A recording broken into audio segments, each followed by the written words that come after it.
여러분 안녕하세요.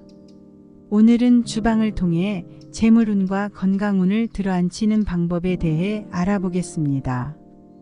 특정 물건은 우리 집의 기운을 다 빼앗아가 버리기도 하고, 또 다른 물건은 반대로 우리 집의 돈줄을 튼튼하게 만들어 주기도 합니다.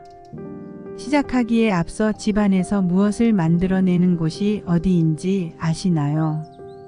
맞습니다. 오늘 영상의 주제인 주방입니다. 주방은 집안에서 음식을 하는 곳으로 계속해서 무언가를 생산하고 만들어내는 곳입니다. 따라서 이곳의 기운이 잘 흐르게 해야 집안의 재물운과 건강운이 만들어지고 상승할 수 있습니다. 그렇다면 어떤 것이 주방의 운기가 강해지도록 만들며 또 어떤 것이 주방의 운기가 약해지도록 만드는지 궁금하실 텐데요. 그럼 주방에 반드시 두어야 할 물건과 절대 놓지 말아야 할 물건들, 그리고 주방의 기본 원칙과 풍수 팁에 대해 모든 것을 자세히 알아보겠습니다. 끝까지 집중해서 들어주시면 분명 우리 집에 도움이 되는 정보들을 알아가실 수 있으실 것입니다. 이 영상이 도움이 되신다면 좋아요와 구독 버튼을 눌러주세요.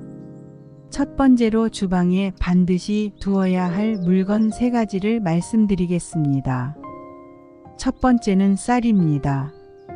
당연한 것이 아닌가 생각을 하시는 분이 계실 수도 있을 것입니다. 하지만 쌀을 냉장고에 보관하시거나 창고에 두시는 분들이 계십니다. 그러나 쌀은 돈과 재물을 상징하는 식품입니다. 따라서 주방에 쌀을 두면 재물운이 상승합니다. 쌀을 보관할 때는 항아리나 도자기에 보관하여 기운을 유지해야 합니다. 또한 쌀을 담아두는 그릇은 나무 재질보다는 흙 재질의 항아리가 더 좋습니다. 왜냐하면 흙은 자연의 기운을 잘 담고 있어 쌀의 양기를 극대화할 수 있기 때문입니다. 두 번째로는 관엽식물입니다. 주방에 작은 관엽식물을 두면 불과 물의 기운을 조화롭게 만들 수 있습니다. 잎이 무성한 몬스테라, 디펜바키아, 스킨답서스, 드라세나, 산호수 같은 식물들을 추천합니다.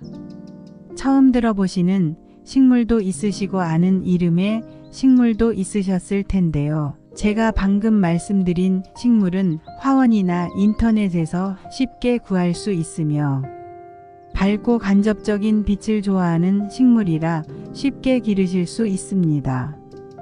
그러나 혹시 작은 화분을 둘 수 없는 상황이신가요? 그렇다면 나무 재질의 가구나 도구를 사용하는 것을 추천드립니다.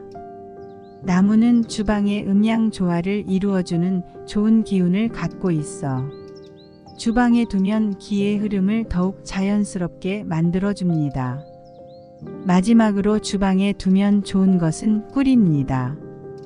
꿀은 강한 양기를 띠고 있어 주방에 두면 재물운을 끌어올려 줍니다.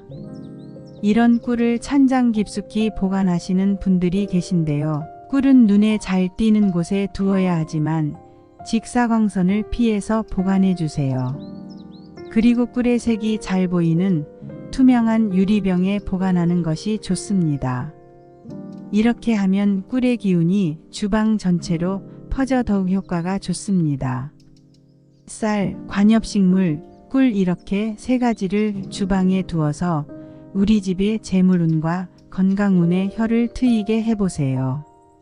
반면에 주방에 절대로 놓지 말아야 할 4가지 물건은 어떤 것인지 바로 말씀드리겠습니다. 첫 번째로는 바로 약입니다. 혹시 식탁 위에 약이나 약봉지를 두고 생활하시는 분이 계신가요? 이는 건강운의 저하로 이끌 수 있습니다. 약은 전용 보관함이나 수납장에 넣어주세요. 자주 드시는 약이라면 손이 잘 닿는 곳에 있어야 하지만 주방 데스크 위나 식탁 위에 그냥 두는 것은 절대 금물입니다. 두 번째로는 칼입니다. 주방에 칼이 없어야 한다니 의아하신가요? 칼이 반드시 없어야 한다는 것이 아니라 칼은 강한 음기와 살기를 가지고 있기 때문에 사용 후에는 칼끝이 보이지 않게 보관하시는 것을 추천드립니다. 이런 칼은 주기적으로 관리를 해서 녹이 슬지 않도록 주의하고 보관할 때는 나무 재질의 칼꽂이를 사용하는 것이 좋습니다. 이렇게 하면 칼의 음기를 감소시킬 뿐만 아니라 안전도 챙길 수 있습니다. 세 번째는 큰 화분과 생화입니다. 주방에 큰 화분이나 생화를 두지 않는 것이 좋습니다. 물론 작은 관상용 화분은 괜찮지만 큰 식물은 절대 피해야 합니다. 왜냐하면 주방의 음기를 더욱 크게 강화시킬 수 있기 때문입니다. 마지막으로 네 번째는 오래된 행주와 수세미입니다. 오래된 행주와 수세미는 주기적으로 교체해야 합니다. 행주와 수세미는 삶아서 사용하고 잘 건조시켜 사용해야 합니다. 오래된 행주와 수세미는 세균 번식의 원인이 되어 위생에도 좋지 않고 주방에 안 좋은 기운을 불러 모을 수 있습니다.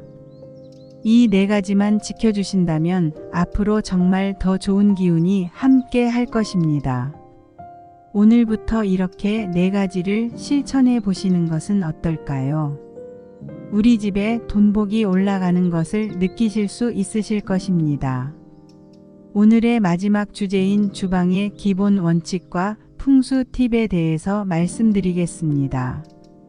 이것이 기본이 되어야 다양한 주방 풍수 인테리어를 적용하는 바탕이 되는 것입니다. 기본 원칙이 적용이 되어야 응용을 할 수 있는 원리와 동일합니다. 기본 원칙 첫 번째는 청결 유지입니다. 주방은 항상 깨끗하게 유지해야 합니다. 특히 그 중에서도 주방 입구와 창문 주변은 반드시 청결하게 유지해야 합니다. 주방 입구와 주방의 작은 창문은 기운의 통로입니다. 주방은 무엇인가를 계속해서 만들어내는 곳이라고 말씀드렸습니다. 따라서 이곳이 깨끗하고 밝게 유지되어야 좋은 기운이 들어오고 나쁜 기운은 나갈 수 있습니다. 주방 창문을 자주 열어 환기시켜 주세요. 분명 좋은 기운이 흐르는 공간으로 만들 수 있을 것입니다. 두 번째는 주방 싱크대입니다. 주방 입구와 주방 창문이 기의 통로라면 주방 싱크대는 집안의 돈줄입니다. 따라서 항상 청결하게 유지하고 특히 설거지한 그릇은 싱크대에 쌓아두지 않도록 관리해 주세요. 우주의 모든 존재와 현상을 5가지 요소인 목화, 토, 금수로 설명하는 전통 철학 개념인 화우행을 보시면 각각의 요소는 상호작용하며 서로 영향을 미치는데 이를 통해 자연과 인간의 삶을 이해할 수 있다고 합니다. 이것이 유기적으로 조화롭게 상호작용할 때 비로소 운이 트이고 재물운과 건강운, 관계운이 따라오는 것입니다. 따라서 기본 원칙을 잘 지켜주시는 것이 중요합니다. 세 번째로는 주방의 화구 주변을 항상 깨끗하게 관리하는 것입니다. 주방의 컵이나 유리그릇도 잘 보관하여 기운이 망가지지 않도록 주의해 주세요. 화구 주변이 더럽거나 컵이나 그릇이 엉망으로 쌓여 있으면 좋은 기운이 모이기가 어렵습니다. 지금까지 어떻게 주방 풍수를 실천해야 재물운과 건강운을 높일 수 있는지 여러 방법과 기본 원리에 대해서 말씀드렸습니다. 여러분도 이 내용들을 참고하여 주방을 정리하고 좋은 기운을 불러들여 보세요. 그러면 여러분의 집안에 부와 행복이 가득할 것입니다. 이 영상이 도움이 되셨다면 구독 버튼과 좋아요 버튼을 눌러서 응원해 주세요. 앞으로 도움이 되는 풍수 영상을 제작하는 데 힘이 됩니다. 여러분께 늘 좋은 기운이 함께하기를 진심으로 바랍니다. 감사합니다.